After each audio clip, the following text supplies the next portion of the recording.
Yes, good morning students, welcome you to all. आज के session में हम लोग यहाँ पर हिंदी शिक्षण शास्त्र के कुछ क्वेश्चंस कंप्लीट करेंगे। ओके, और जैसा कि आप सभी को स्क्रीन पर दिखाई दे रहा है, यदि आप बाल विकास व शिक्षा शास्त्र की 2000 क्वेश्चन की सीरीज़ को बाय करना चाहते हैं, जिसके अंदर बाल विकास व शिक्षा शास्त्र के चैप्टर वाइज 2000 क्वेश्चन रहेंगे, ग्लोसरी रहेगी, साइकोलॉजी के नोट्स रहेंगे और सीडीपी के 2 मॉक टेस्ट रहेंगे। यदि आप इसे बाय करना चाहते हैं तो आप हमें इन नंबर पर संपर्क कर सकते हैं, 8770803840 पर व्हाट्सएप कर सकते हैं। अभी इसका सॉफ्ट कॉपी अवेलेबल है, 150 रुपीज़ में आप इसका सॉफ्ट कॉपी बाय कर सकते हैं।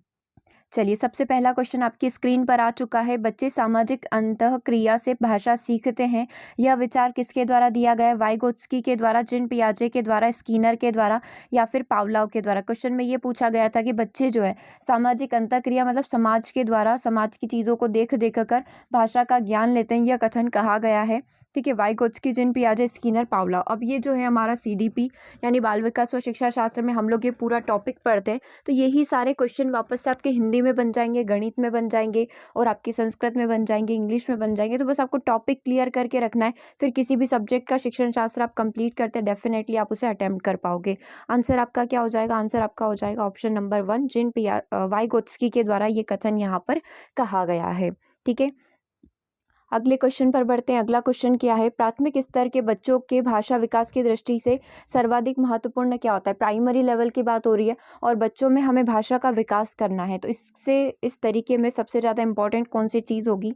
पाठ्य पुस्तकों का होना, समाचार पत्र का होना, बाल साहित्य का होना या फिर पत्र पत्रिकाओं का होना। तो आंसर क्या होगा? प्राइमरी लेवल की बात करें तो आंसर हमारा हो जाएगा बाल साहित्य, जो है बच्चों के लिए बहुत ही ज़्यादा इंपॉर्टेंट होता है। बच्चों में भाषा का जो डेवलपमेंट होता है, लैंग्वेज डेवलपमेंट होता है, इसी के माध्यम से होता है। आंसर क्या हो जाएगा? आंसर हो जाएगा ऑप्शन नंबर सी।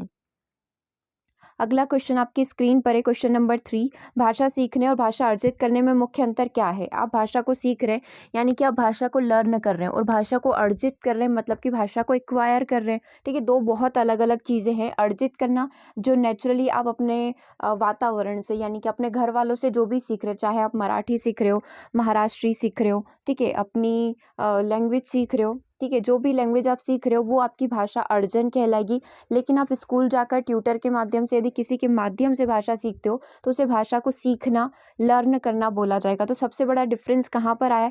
क्या पाठ्य सामग्री की बात की हमने? बिल्कुल नहीं की। या फिर यहाँ पर दिया हुआ है भाषा परिवेश मतलब आसपास के वातावरण की बात की। तीसरा है भाषा के आकलन की बात करी है हमने, या फिर साक्षरता की बात करी।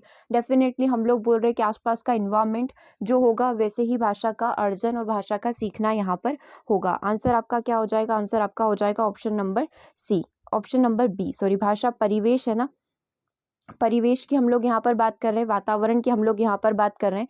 तो भाषा सीखना और भाषा अर्जित करने में सबसे बड़ा जो डिफरेंस क्रिएट होता है वो भाषा परिवेश यानी कि आसपास के माहौल का होता है। घर पर यदि आप लैंग्वेज सीख रहे हैं, घर पर आपके आसपास वाले लोगों की बातें सुनकर आप उनको सीखने की कोशिश कर रहे हो उस भाषा को, तो वो आपका भाषा अर्जन कहलाएगा। और बाहर किसी के माध्यम से सीख रहे, कोई भी ट्यूटर, इंस्टीट्यूट वगैरह हो सकता है, तो वो भाषा का सीखना कहलाता है। ओके, अगले क्वेश्चन नंबर 4 पर हम लोग बढ़ रहे हैं। प्राथमिक स्तर पर बच्चों की भाषा के आकलन में आप सर्वाधिक महत्व किसे दोगे? प्राइमरी लेवल पर आप भाषा का क्या कर रहे हैं? आकलन करने की कोशिश कर रहे हैं बच्चों के अंदर, तो सबसे ज़्यादा इंपॉर्टेंस आप किसे देंगे? लिखित परीक्षा को, जांच सूची को, प्रश्नावली को या फिर पोर्टफोलियो को? तो सबसे ज़्यादा महत्व ना तो हम लोग रिटर्न लैंग्वेज लिखित परीक्षा को देंगे, क्योंकि प्राइमरी लेवल की बात हो रही है। बच्चों में इतना ज़्यादा डेवलपमेंट नहीं होगा कि आप उनको लिखित परीक्षा के आधार पर जांच सको। जांच सूची भी नहीं हो सकता है, प्रश्नावली भी नहीं हो सकता है। ठीक है, किसके माध्यम से आप बच्चों को आंक सकते हो? पोर्टफोलियो के माध्यम से। तो आपका आंसर क्या हो जाएगा? आंसर हो जाएगा यहाँ पर ऑप्शन नंबर डी, पोर्टफोलियो के माध्यम से आप बच्चों को जांच सकते हैं। अगले क्वेश्चन की बात करें, पढ़ने की प्रक्रिया में सर्वाधिक महत्वपूर्ण क्या होता है? क्वेश्चन नंबर 5, अक्षर ज्ञान, अर्थ, गति या फिर प्रभाव। पढ़ने की प्रक्रिया में सर्वाधिक महत्वपूर्ण होता है कि आप उस चीज़ का अर्थ समझ पाएं। ठीक है, बच्चे यदि कुछ भी पढ़ रहे हैं, कोई भी पाठ पढ़ रहे हैं, कोई भी लेसन वगैरह पढ़ रहे हैं, तो उसका अर्थ उसे समझ में आना चाहिए कि लेसन क्या बोलने की कोशिश कर रहा है। तो आंसर क्या होगा? आंसर हो जाएगा यहाँ पर ऑप्शन नंबर बी। चलिए, अगला क्वेश्चन नंबर 6 आपकी स्क्रीन पर है। बच्चों को लिखना सिखाने में सबसे अधिक महत्वपूर्ण क्या होता है? विचारों की अभिव्यक्ति होना, सुंदर लेखन होना, वर्तनी की शुद्धता होना या फिर काव्यात्मक भाषा का होना। तो बच्चा लिख रहा है, अभी हम लोगों ने प्रीवियस क्वेश्चन में पढ़ने की बात करी थी। ठीक है, अब हम लोग बात करें बच्चा जो लिखने की कोशिश कर रहा है, उसमें सबसे ज़्यादा प्रायोरिटी या इम्पोर्टेंस किस चीज़ को हम लोग देंगे, तो वो अपने विचारों को अच्छे से अभिव्यक्त कर पाए, सुंदर लेख मतलब अच्छा लेख लिख पाए, वर्तनी उसकी शुद्ध हो, या फिर वो काव्यात्मक भाषा का प्रयोग कर पाए, मतलब काव्यपूर्ण जिसमें रस, अलंकार, छंद सभी का बहुत अच्छे से उसने प्रयोग किया हुआ हो। तो ऐसा नहीं है, सबसे ज़्यादा उसका विचारों की अभिव्यक्ति मतलब एटलीस्ट वो अपने विचारों को सही से प्रेजेंट कर पा रहा है, सही से प्रस्तुत कर पा रहा है सामने वाले के सामने। तो आंसर आपका क्या हो जाएगा? आंसर आपका हो जाएगा ऑप्शन नंबर 1। अगले क्वेश्चन की बात करते हैं। प्राथमिक स्तर के बच्चों के लिए पाठ्य पुस्तक के निर्माण में आप सर्वाधिक महत्वपूर्ण किस चीज़ को मानते हैं? प्राइमरी लेवल की ही बात हो रही है। ठीक है, पाठ्य पुस्तक के निर्माण में सबसे ज़्यादा इंपॉर्टेंट चीज़ बच्चों के लिए क्या होगी? प्रसिद्ध लेखक की चीज़ें हो हमारी पाठ्य पुस्तक में ताकि बच्चे उसे सीख पाए। दूसरा, प्रसिद्ध रचनाएं हो। तीसरा है भाषा के विभिन्न रंगतें हो। ठीक है, विभिन्न भाषा के बारे में बच्चों को जानकारी मिले, क्या ये चीज़ें हो सकती है? या फिर ऑप्शन डी है भाषा का विविध गद्य साहित्य बच्चों को देखने को मिले। देखो, प्राइमरी लेवल पर बच्चा साहित्य, रचनाकार इन सब के बारे में याद करके क्या करेगा? बेसिक ज्ञान बच्चे को नीड होती है। तो यहाँ पर भाषा के विभिन्न रंगतें मतलब भाषा का विभिन्न तरीके से प्रयोग किया गया है, बच्चों को सारी भाषा के बारे में जानकारी दी गई है, तो ये ठीक हो सकता है। आंसर आपका क्या हो जाएगा? आंसर आपका हो जाएगा यहाँ पर ऑप्शन नंबर सी। अगला क्वेश्चन आपकी स्क्रीन पर है। भाषा सीखने सिखाने में सर्वाधिक महत्वपूर्ण क्या होता है? अभिभावकों का साक्षर होना, भाषा शिक्षक का भाषा ज्ञान होना, भाषा का समृद्ध परिवेश होना, या फिर संचार माध्यमों का प्रयोग करना। तो सीखने सिखाने में सर्वाधिक महत्वपूर्ण भूमिका कौन निभाएगा? अभिभावक, अभिभावक यदि पढ़े लिखे हैं, साक्षर है, तो वो चीज़ें, या फिर भाषा शिक्षक का भाषा ज्ञान, जो टीचर आपको पढ़ा रहा है, ठीक है, वो उसके पास भाषा का ज्ञान होना चाहिए। भाषा का समृद्ध परिवेश या फिर संचार माध्यमों का उपयोग। तो आंसर बिल्कुल साफ दिख रहा है, भाषा का समृद्ध परिवेश होना सबसे ज़्यादा इम्पोर्टेंट है। ये सबसे महत्वपूर्ण भूमिका निभाता है भाषा सीखने में भी और साथ में सिखाने वाले के लिए भी। ठीक है, अगले क्वेश्चन पर बढ़ते हैं। प्राथमिक स्तर पर भाषा सीखने सिखाने का अर्थ क्या होता है? प्राइमरी लेवल पर बच्चों को भाषा सीखने और सिखाने का अर्थ क्या है? अब वर्णमाला सीखना, ठीक है, दूसरा है भाषा का प्रभावी प्रयोग कर पाना, तीसरा है साहित्य की रचना करना, या फिर अलंकारिक भाषा का प्रयोग करना। आप बच्चों को प्राइमरी लेवल पर बच्चे भाषा सीख रहे हैं, आप भाषा सिखा रहे हैं, तो आप क्या कर पा रहे हैं? उस लैंग्वेज का यदि इफेक्टिव प्रयोग कर पा रहे हैं, तो ये मीनिंग हो जाएगा हमारा भाषा सीखने और सिखाने का। सिर्फ वर्णमाला सिखा देना नॉट सफिशिएंट, ये भाषा सीखने सिखाने का एक भाग केवल हो सकता है। ठीक है, साहित्य की रचना एक भाग हो सकता है, अलंकारिक भाषा का प्रयोग करना एक छोटा सा भाग यहाँ पर हो सकता है, लेकिन सबसे अच्छा आंसर हमें क्या दिख रहा है? ऑप्शन नंबर बी, यानी कि भाषा का प्रभावी एक इफेक्टिव वे में आप उसका प्रयोग कर पा रहे हो, तो ये प्राइमरी लेवल पर भाषा सीखने सिखाने का मीनिंग होगा।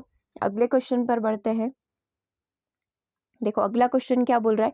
बहुभाषिकता हमारी भी है और हमारी सभ्यता व ब्लैंक का अभिन्न अंग भी है। तो बहुभाषिकता हमारी क्या है? एक प्रकार से विडंबना है, ये एक प्रकार से चुनौती है, एक प्रकार से हमारी पहचान है। बहुभाषी मतलब बहुत सारी भाषा बोलना हमारी संस्कृति का एक हिस्सा होता है। हमेशा बोलते हैं ना कि हमें मोर देन 2 लैंग्वेज तो एटलीस्ट आना ही चाहिए। समस्या है एक प्रकार की, और सभ्यता और किसका अंग है? संस्कृति का अंग है या फिर पहचान का अंग हो सकता है। तो देखो, एक तो ये हमें पता चल रहा है कि यहाँ पर बहुभाषिकता हमारी एक प्रकार से पहचान होती है। ठीक है, न कोई विडंबना है, मतलब हमारे सामने कोई परेशानी नहीं है। चुनौती मतलब हमारे लिए कोई कंपटीशन, चुनौती वाला भाग नहीं है, और समस्या तो बिल्कुल भी नहीं है। तो ये पहला, दूसरा और फोर्थ ऑप्शन तो यहाँ पर कट हो जाएगा। ठीक है, सही क्या बचेगा? बहुभाषिकता हमारी एक प्रकार से पहचान है और हमारी सभ्यता व संस्कृति का एक हिस्सा भी होती है। कौन? इंग्लिश में जिसे आप मल्टीलिंगुअलिज्म बोलते हैं। आंसर आपका यहाँ पर हो जाएगा ऑप्शन नंबर सी। ओके, चलिए अगले क्वेश्चन पर बढ़ते हैं। एक 3 साल के बच्चे से किसी भी ऐसे विषय पर अच्छी तरीके से बातचीत की जा सकती है जो उसके खाली स्थान दायरे के अंदर आती है। 3 साल का बच्चा है, आप उससे कैसे बात करोगे? मतलब वो किस तरीके की बात आपसे करेगा, ये आपसे पूछा गया है। भावनात्मक, दूसरा है संज्ञानात्मक दायरा, तीसरा है भौगोलिक दायरा, और ऑप्शन डी है विद्यालयी दायरा। देखो, भौगोलिक और विद्यालयी तो होगा नहीं, क्योंकि 3 साल का बच्चा है। अब या तो वो भावात्मक चीज़ें समझ पाएगा या फिर संज्ञानात्मक चीज़ें समझ पाएगा। अकॉर्डिंग टू जिन पियाजे, उसे उसका जो संज्ञानात्मक विकास हो चुका है। अब जिन पियाजे की 0 से 2 वर्ष वाली जो अवस्था है, हमारी सेंसरी मोटर स्टेज, संवेदीगामक अवस्था, वो भी लगाएंगे तो भी ठीक है। और 2 वर्ष के बाद जो आ जाती है हमारी प्री ऑपरेशनल स्टेज, यानी कि पूर्व संक्रियात्मक अवस्था, ठीक है, जो थोड़ी सी आगे होती है हमारी, तो उसके आधार पर बच्चा जो अपने क्वेश्चन के आंसर करेगा। आप उससे जो भी पूछोगे वो उसको समझने की कोशिश करेगा। तो ये सारी चीज़ें संज्ञानात्मक दायरे के अंदर कंसीडर की जाती है। ओके, अगले क्वेश्चन की बात करें तो अगला क्वेश्चन आपसे बोल रहा है कि विज्ञान की सभी भाषाएं थोड़े से फेरबदल के साथ एक ही लिपि में लिखी जा सकती है, यह कथन क्या है? यह कथन एक प्रकार से भ्रामक है, मिथ है। दूसरा है आंशिक रूप से सत्य है। तीसरा पूर्णतः सत्य नहीं है, या फिर पूर्णतः ये चीज़ें सत्य है। तो आंसर क्या हो जाएगा? ये चीज़ें हमारे लिए पूर्णतः सत्य है। विश्व की सभी भाषाएं जो है, बड़ी जितनी भी भाषाएं, आप उसमें हल्का फुल्का से चेंज करके उनको एक लिपि के अंदर लिख सकते हो, ये कंप्लीटली राइट है। आंसर आपका हो जाएगा ऑप्शन नंबर डी।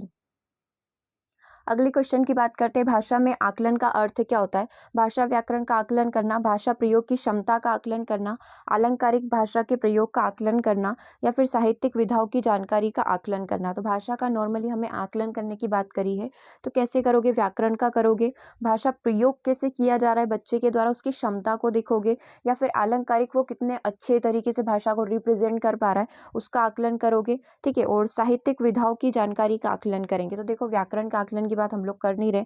अलंकारिक भाषा मतलब वो सारी चीज़ें रस छंद अलंकार लगाकर अपनी बातचीत को प्रेजेंट कर पा रहा है। साहित्यिक विधाओं को प्रेजेंट कर पा रहा है, उसकी जानकारी का आकलन आप करोगे।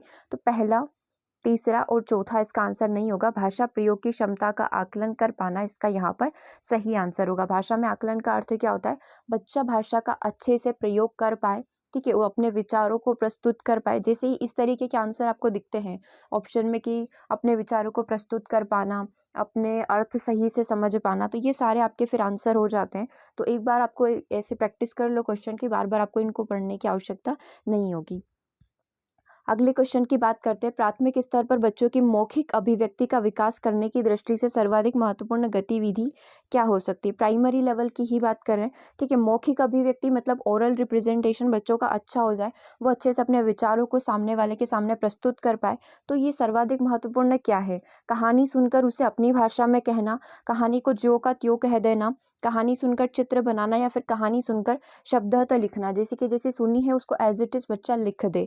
तो सबसे ज़्यादा महत्वपूर्ण क्या है? कि वो उसको समझ पाए। ऐसे ही क्वेश्चन हम लोग किए थे कि अर्थ समझ पाए बच्चा, मतलब कहानी उसने सुनी है उससे अपनी भाषा में रिप्रेजेंट कर पाए। एक क्वेश्चन ऐसा कहीं बना हुआ है कि बच्चा जो है, ईदगाह वाली कहानी हमने देखी थी, वो चिमटा और ईदगाह वाली कहानी, तो वहीं से एक क्वेश्चन पूछा हुआ था कि बच्चे को टीचर के द्वारा, अध्यापक के द्वारा ईदगाह वाली कहानी सुनाई गई है। अब बच्चा जो है, इसका टीचर जो है बच्चों का आकलन कैसे कर सकता है? कहानी के सारे पात्र बताकर, या कहानी को अपने शब्दों में वापस से टीचर को सुनाए, ठीक है। इस तरीके से 2 से 3 4 ऑप्शन वहाँ पर रहे होंगे। तो फिर हमारा आंसर क्या हो जाएगा? बच्चे को यदि हमने ईदगाह वाली कहानी जो हमारे स्कूल टाइम में हमने पढ़ी थी कि उसकी माँ उसके लिए हाथ से रोटियां सेकती है, तो वो मेले में जाकर अपनी माँ के लिए चिमटा खरीद कर लाता है। तो ऐसे में टीचर बच्चों का आकलन कैसे करेगा कि बच्चों ने लर्न किया या नहीं किया? तो वो ईदगाह वाली कहानी बच्चों को सुनाकर बच्चों को बोलेगा कि अब आप मुझे बताओ कि आपने इस कहानी में क्या क्या सीखा है, कहानी को बोलकर मुझे बताओ पूरा, ठीक है। तो बच्चा अपनी भाषा में उसको रिप्रेजेंट करेगा। तो यहाँ पर बच्चों की मौखिक अभिव्यक्ति की जानकारी मिलेगी कि उसने कितना ज़्यादा यहाँ पर समझा है, कितना ज़्यादा सीखा है। तो आंसर आपका सेम यहाँ पर हो जाएगा ऑप्शन नंबर 1, कहानी सुनकर उसे अपनी भाषा में कहना। ओके, देखो क्वेश्चन आपसे कंडीशन या फिर कोई भी एग्जांपल देकर भी बन सकते हैं, बस आपका एक कॉन्सेप्ट क्लियर होना चाहिए, बाकी सारे क्वेश्चन आप आसानी से बना पाओगे। प्राथमिक स्तर पर भाषा शिक्षण का उद्देश्य क्या होता है? सबसे पहला है विभिन्न साहित्यिक विधाओं की रचनाओं और रचनाकारों के नाम याद करना। दूसरा है विषय सामग्री के माध्यम से केवल कठिन शब्दों के अर्थ जानना। दूसरों के विचारों को शब्दतः दोहराने मात्र की कुशलता का विकास होना। और पठन के ज्ञानार्जन एवं आनंद प्राप्ति में समर्थ बनना। अब हमसे पूछा है वापस से, प्राइमरी लेवल पर भाषा शिक्षण का उद्देश्य क्या है? तो देखो, रचनाकारों और विधाओं के नाम याद करना ठीक नहीं बैठ रहा है। विषय सामग्री के माध्यम से केवल कठिन सामग्री के नाम, ये भी नहीं जम रहा था। दूसरों के विचारों को शब्दतः दोहराने मात्र की कुशलता का विकास, मतलब जैसा सामने वाले ने बोला एज इट इज आप उसको दोहरा पा रहे हो, ठीक है। और अगला है पठन के द्वारा ज्ञानार्जन और आनंद प्राप्ति में समर्थ होना, ये इसका सही आंसर हो जाएगा। पठन के द्वारा बच्चा ज्ञान का अर्जन कर पा रहा है, ठीक है, और उसको आनंद की प्राप्ति भी हो रही है, ये सबसे बड़ी चीज होगी। आंसर हमारा हो जाएगा यहाँ पर ऑप्शन नंबर डी। अगले क्वेश्चन पर बढ़ते हैं। अगला क्वेश्चन हमारा है, गुड माइंड गुड फाइंड, इस अंग्रेजी कहावत का सही हिंदी अर्थ क्या हो सकता है? ये देखो, आपको पूछा हुआ क्वेश्चन है, गुड माइंड या और गुड फाइंड, ये एक अंग्रेजी की एक कहावत है। इसका हिंदी मीनिंग आपको बताना है। न नो मल तेल होगा न राधा नाचेगी। ठीक है, दूसरा आप भले तो जग भला, अच्छा दिमाग अच्छी खोज, मतलब इसी को पूरा हिंदी में ट्रांसलेट कर दिया, गुड माइंड मतलब अच्छा दिमाग और गुड फाइंड मतलब अच्छी खोज। ठीक है, और तीसरा ऑप्शन है अच्छा मन बेहतर खोज।